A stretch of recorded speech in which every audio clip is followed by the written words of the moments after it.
Ada saat-saat ketika kita sudah mapan, ketika di mata orang kita sudah terlihat sukses, sebetulnya diam-diam terasa ada yang kurang.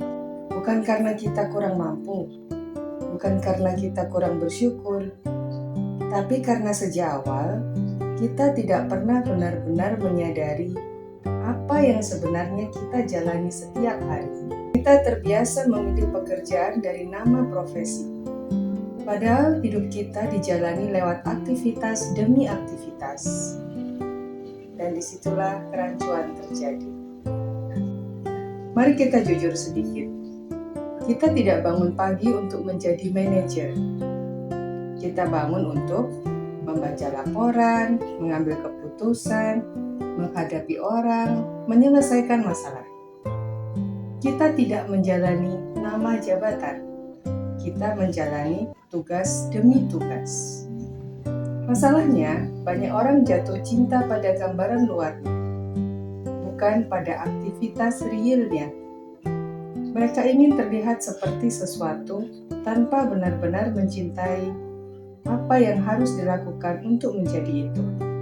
Sekarang bayangkan versi terbaik dirimu, bukan versi yang paling sukses, tapi versi yang tidak perlu dipaksa, tidak perlu pura-pura, tidak merasa hidupnya melawan arah.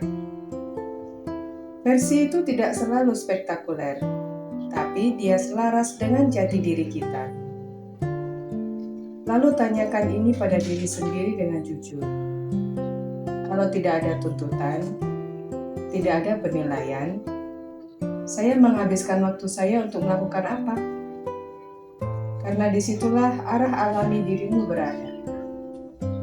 By the way, jangan jawab rebahan ya, karena ini konteksnya mencari pekerjaan atau usaha yang selaras dengan jati diri kita. Kita sering mencari passion di tempat yang jauh, padahal petunjuknya ada di hal-hal kecil yang kita lakukan setiap hari. Padahal itulah bentuk paling jujur dari diri kita. Yang kita abaikan seringkali adalah yang paling otentik. Banyak orang menunggu kepastian sebelum mulai. Kepastian bahwa ini memang cocok untuk saya. Padahal yang terjadi justru sebaliknya. Kejelasan muncul setelah pengulangan. Jadi, untuk mendapatkan kepastian itu, kita harus mulai proses pengulangan itu. 15 menit sehari sudah cukup. Sama seperti orang yang mulai lari 15 menit sehari. Yang ternyata mendapati inilah olahraga yang sesuai dengan dirinya. Yang kemudian bisa ikut serta lomba maraton di mana-mana.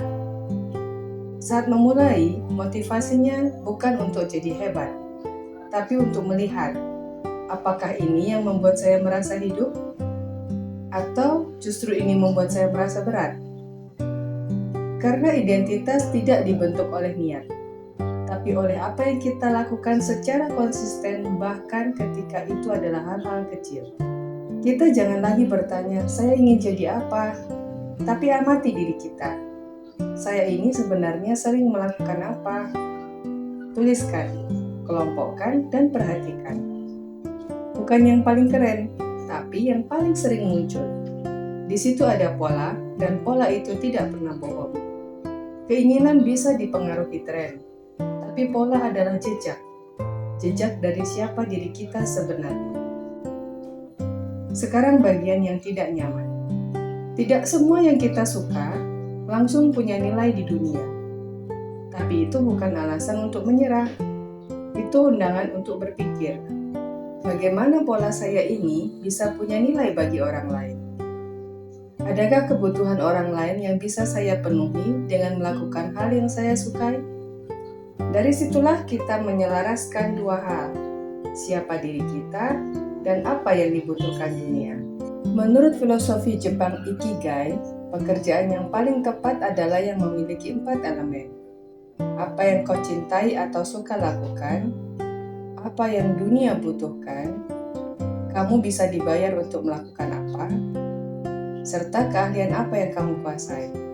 Kebiasaan kerja yang paling kita cintai, yang dengan senang hati kita tingkatkan keahliannya, yang dibutuhkan dunia sehingga orang rela membayar kita, itu tentulah pekerjaan ideal yang kita butuhkan.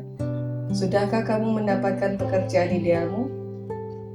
Bersama-sama kita merenung dan mencari jawabannya.